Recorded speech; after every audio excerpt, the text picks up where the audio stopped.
BSc part third में अपन पिछले video के अंदर एम्पियर्स के बारे में स्टडी कर रहे थे, जिसके अंतर्गत अपन ने ये देखा था कि एम्पियर्स की वर्गीकृत स्थिति क्या है और इसका इतिहास क्या है, इसकी हैबिटेट यानी स्वभाव एवं वासस्थान क्या है इसके बारे में अपन अध्ययन किया था। आज अपन आगे देखते हैं कि इसकी जो मॉर्फोलॉजी या बाह्य संरचना किस तरह से होती है या कौन कौन सी रचना पाई जाती है, उसके बारे में हम अध्ययन करेंगे। एम्पियर्स जो है वो एक छोटी मछली के समान इसकी आकृति होती है और इसकी जो लंबाई है लगभग 3 से 8 सेंटीमीटर तक होती है। और ये जो एम्पियर्स है सामान्यतः इसके जो दोनों सिरे नुकीले होते हैं, लेकिन इसका जो ये पश्च जो सिरा है ये सिरा अग्र सिरे की तुलना में अधिक नुकीला होता है, जिससे इसकी जो आकृति है एक भाले नुमा हो जाती है। इस चीज को सामान्यतः छोटा बाला या लैंसुलेट कहा जाता है। लैंसुलेट या छोटा बाला के नाम से भी इसको जाना जाता है। अब इसकी जो संरचना है, इस संरचना के अंतर्गत अपन कुछ बिंदु लेंगे। जैसे मान लीजिए पहला जो बिंदु है वो है oral hood and rostrum.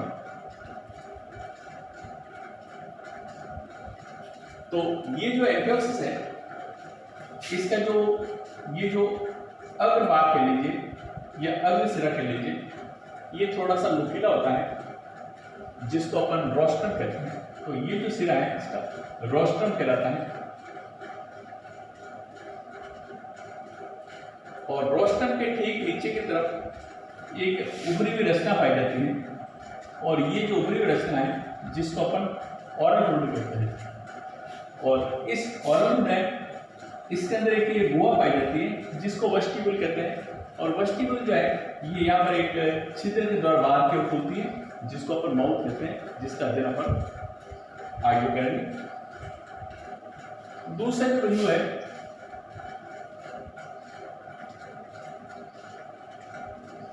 Fins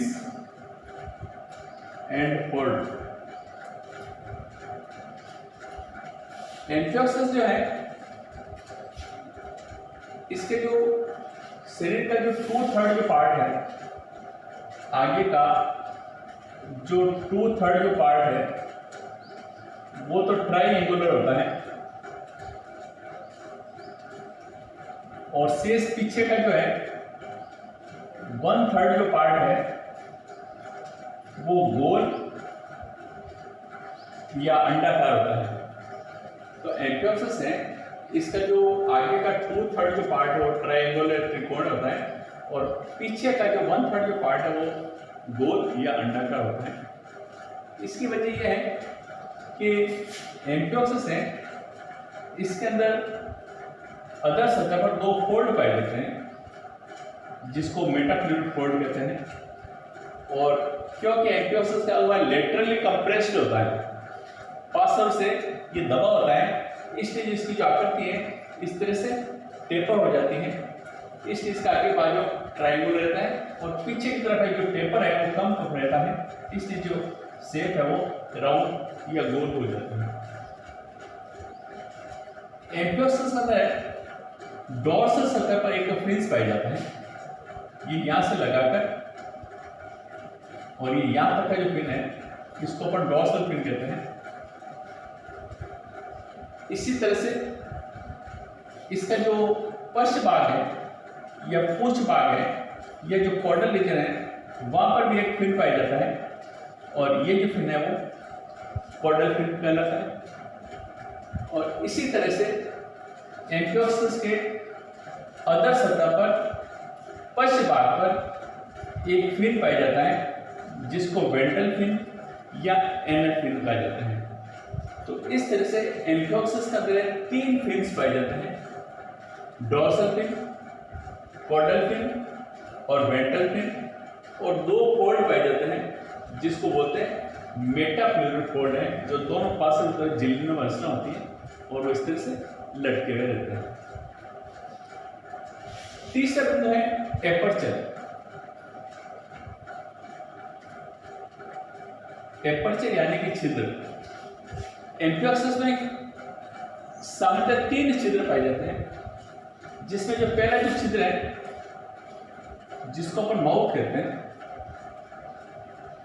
और ये जो माउथ है वो रोस्ट्रम के ठीक नीचे इस ओरल हुड के किनारे पर पाया जाता है, और पीछे की तरफ ये कैविटी में खुलता है जिसको वेस्टिबुलर कैविटी कहते हैं, और जो मुख है ये 22 ओरल सिरे के द्वारा गिरा रहता है। तो ओरल सिरे क्या करते हैं कि जब ये भोजन करता है तो भोजन के जोड़ है इसके अंदर जो प्रवेश करते हैं पानी के साथ में, तो ओरल सिरे है, एक इसके ऊपर सेंसरी ऑर्गन पाए जाते हैं और दूसरा है ये पानी को छानने का कार्य करते हैं। तो इसमें जो पहला जो छिद्र है वो पाया जाता है माउथ, दूसरा जो छिद्र पाया जाता है वो है एट्रियोपोर। एट्रियोपोर या देखिए ये जो दूसरा जो छिद्र है वो है एट्रियोपोर है।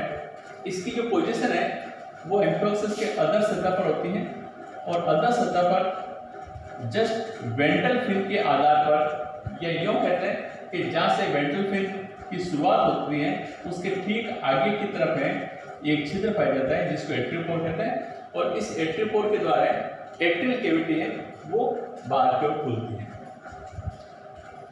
तीसरा जो छिद्र है जिसको अपन कहते हैं एनस। एनस की जो पोजीशन है वो या तो कॉर्डल फिन के आधार पर होती है, यूं कह सकते हैं, या वेंट्रल फिन और कॉर्डल फिन का जो जंक्शन होता है, इस जंक्शन के ऊपर एक छिद्र पाया जाता है जिसको एनस कहते हैं, और इस एनस के द्वारा जो एलिमेंट्री कैनाल है वो बाहर की ओर खुलती है। चौथा बिंदु आएगा इसमें सेगमेंटेशन। सेगमेंटेशन यानी कि विखंडन।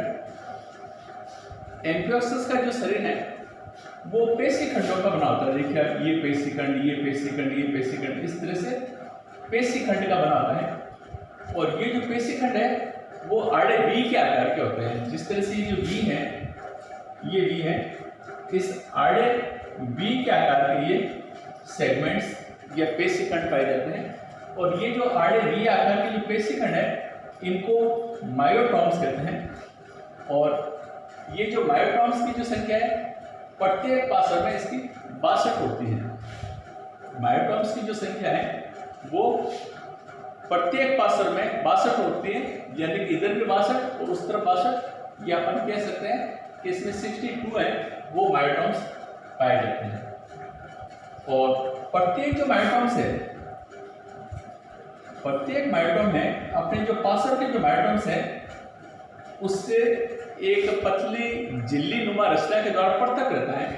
तो 2 मायोट्रॉम के बीच में ये जो झिल्ली पाई जाती है, जो लेयर पाई जाती है, इस लेयर को मायोकोमा कहते हैं, जो 2 मायोट्रॉम्स को विभक्त करती है। पांचवा बिंदु है गोनड। एम्फियोक्सिस के अंदर 26 जोड़ी गोनड्स पाए जाते हैं, 26 पेयर्स गोनड्स इसमें पाए जाते हैं, और इनकी जो पोजीशन है वो इसकी बॉडी के अदर सतह पर एट्रियल कैविटी के अंदर, और ये माउथ से और ये जो एट्रियोपोर है इस छिद्र के मध्य के अंदर की जो पोजीशन होती है इस तरह से, और ये सारे यहाँ पर गोनड दर्शाए गए हैं। और ये जो गोनड्स हैं इनकी जो संख्या है वो 62 होती है, सॉरी 26 इसमें गोनड्स पाए जाते हैं, और जनन काल के समय ये ओवम और स्पर्म का डिस्चार्ज करते हैं। ये जो एम्फियोक्सिस है इसके अंदर मेल और फीमेल है, इसमें सेक्सुअल डायमॉर्फिज्म वगैरह नहीं पाई जाती, यानी कि इसमें जो मेल और फीमेल तो पृथक होते हैं लेकिन सेक्सुअल डायमॉर्फिज्म इसमें नहीं पाई जाती हैं। और इसका जो शरीर है, इसके शरीर में भी जो हेड है वो अनुपस्थित होता है, तो इसका जो बॉडी है केवल ट्रंक और टेल 2 भागों में बटी रहती है।